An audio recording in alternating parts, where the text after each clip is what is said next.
Hello intelligent people.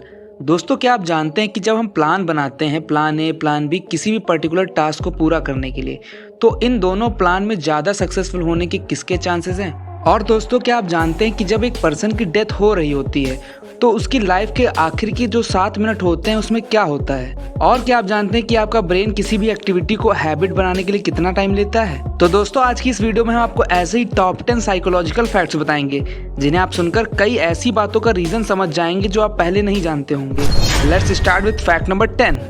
दोस्तों, psychology के according mostly लोग जब फेल होते हैं किसी भी पर्टिकुलर टास्क को करने में, तो इसका जो रीज़न बताते हैं वो कहते हैं कि हम एक्सटर्नल फोर्सेस के कारण फेल हो गए या फिर दूसरी की वजह से फेल हो गए हैं। लेकिन जब कोई दूसरा फेल होता है तो वही लोग कहते हैं कि इसमें उसी की गलती है, उसी का फॉल्ट है। Fact number 9। दोस्तों, जब भी आपसे कोई बात करता है और वह पर्सन अगर बार बार ऊपर देख रहा है या फिर अपने राइट साइड में देख रहा है, तो इसका मतलब आप समझ जाइए साइकोलॉजी के अकॉर्डिंग वह पर्सन आपसे झूठ बोल रहा है। क्या आपके साथ कभी ऐसा हुआ है? कमेंट बॉक्स में ज़रूर बताइए। Fact number 8। आपने कई बार किसी एक्टिविटी को अपनी डेली हैबिट बनाने के बारे में सोचा होगा और कुछ दिन उसको हैबिट बनाने के लिए काम भी किया होगा, कोशिश भी की होगी।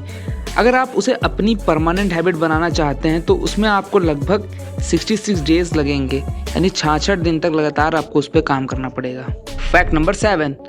दोस्तों, आप अपने आप को मोटिवेट करने के लिए कई बार आई विल कहते होंगे, लेकिन अगर आप आई विल की जगह पर विल आई कहेंगे तो वो ज़्यादा मोटिवेटिंग होगा।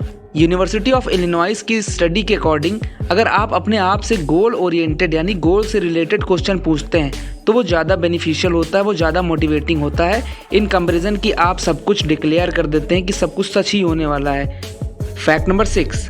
अगर दोस्तों मैं आपसे पूछूं कि आपका फेवरेट सॉन्ग आपका फेवरेट क्यों है, तो आप कहेंगे मुझे उसकी लिरिक्स, म्यूज़िक एक्सेट्रा पसंद है। लेकिन दोस्तों, आपको जान के हैरानी होगी जो आपका फेवरेट सॉन्ग है उसके आपका फेवरेट होने का भी कारण है। आप अपने लाइफ के इमोशनल इवेंट से उस सॉन्ग को लिंक करते हैं। Fact number 5। दोस्तों, जब भी हम कोई लॉन्ग टर्म गोल बनाते हैं तो आपके ब्रेन के लिए वो ज़्यादा इंपॉर्टेंट नहीं रहता है, क्योंकि ह्यूमन एक साइकोलॉजिकल प्रोक्रेस्टिनेटर है। मतलब जो हम ज़्यादातर काम होते हैं वो टाल देते हैं, तो जिसके कारण हमारा ब्रेन अर्जेंट टास्क को प्रायोरिटाइज करता है। मतलब जो अर्जेंट टास्क हैं उनको पहले करने की कोशिश करता है। Fact number 4। जब भी दोस्तों कोई इंसान अपनी लाइफ की लास्ट स्टेज पे होता है, मतलब उसकी डेथ होने वाली होती है, तो जो लास्ट के 7 मिनट्स होते हैं तो वह पर्टिकुलर इंसान अपनी ज़िंदगी को सीक्वेंस में एक ड्रीम की तरह देखता है। अपने बचपन से लेकर के जब तक कि वो जीवित था, वो पूरी जो ज़िंदगी होती है उसको एक सपने की तरह 7 मिनट तक दिखती रहती है। Fact number 3। दोस्तों, क्या आप जानते हैं कि आप किसी के जो टीयर्स हैं यानी आंसू हैं, उन आंसुओं से जान सकते हैं कि उसका कारण क्या है? आइए जानते हैं कैसे। अगर पहली टीयर ड्रॉप मतलब जो आंसू की बूंद है वो राइट आई से आता है तो वो खुशी के आंसू होंगे, अदरवाइज उसका रीज़न कोई दुखी है। Fact number 2। दोस्तों, जब आप सुबह उठते हैं तो जो पहले 3 सेकंड होते हैं उनमें आपके ब्रेन को कुछ भी याद नहीं रहता है। इस बार जब आप नींद से जगें तो इस फैक्ट को ज़रूर नोटिस करिएगा। Fact number 1। दोस्तों, आप अपनी लाइफ में डिफरेंट टास्क को करने के लिए अलग अलग प्लान्स बनाते होंगे, कई बार उस प्लान का बैकअप भी रखते होंगे, इसको आप प्लान बी कहते हैं।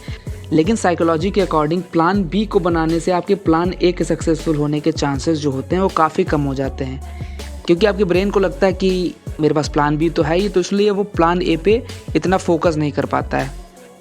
Thank you for watching the video.